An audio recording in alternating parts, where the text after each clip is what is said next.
നെടുമ്പാശ്ശേരിയിൽ ഗുണ്ടാ നേതാവിനെ വെട്ടിക്കൊന്നു. തുരുത്തിശ്ശേരിയിൽ വിനുവാണ് കൊല്ലപ്പെട്ടത്. ഈ വാർത്തയുടെ വിവരങ്ങളുമായി AT അശ്വതി ചേരുന്നു. അശ്വതി, എപ്പോഴാണ് ഈ സംഭവം? ആരാണ് ഇതിന് പിന്നിലെന്ന് വ്യക്തമായിട്ടുണ്ടോ? ലിബീഷ്, ഇന്ന് വെളുപ്പിന് 2 മണിയോടുകൂടി കുറുമശ്ശേരി ജംഗ്ഷന് സമീപത്ത് വെച്ചാണ് ഈ കൊലപാതകം നടന്നത്. നെടുമ്പാശ്ശേരിയിലെ ഗുണ്ടാ നേതാവിനെയാണ് വെട്ടിക്കൊന്നിരിക്കുന്നത്. തുരുത്തിശ്ശേരിയിലെ വിനു വിക്രമനെയാണ് ഇയാളാണ് ഈ അക്രമത്തിന് ഇരയായത്. ബാറിൽ നിന്ന് ഓട്ടോറിക്ഷയിലേക്ക് കയറ്റിക്കൊണ്ട് പോയ ശേഷമായിരുന്നു ഈ കൊലപാതകം എന്നാണ് നമുക്ക് വ്യക്തമാകുന്നത്.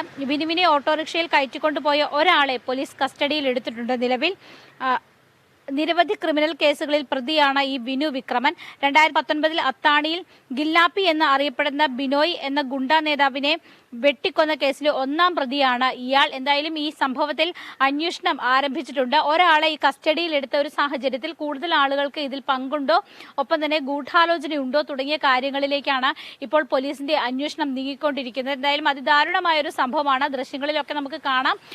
വലിയ രീതിയിലുള്ള ഒരു കൊലപാതകമാണ് നടന്നിട്ടുള്ളത് എന്ന് ദൃശ്യങ്ങളിൽ നിന്ന് തന്നെ വളരെ വ്യക്തമാണ്. എന്തായാലും ഇതിന്റെ അന്വേഷണം പുരോഗമിക്കുകയാണ്. ലിബീഷ്, ശരി അശ്വതി. നെടുമ്പാശ്ശേരിയിലെ ഗുണ്ടാ നേതാവ് വിനു വിക്രമനെ വെട്ടിക്കൊന്നു. വിവരങ്ങളാണ് AT അശ്വതി നൽകിയത്.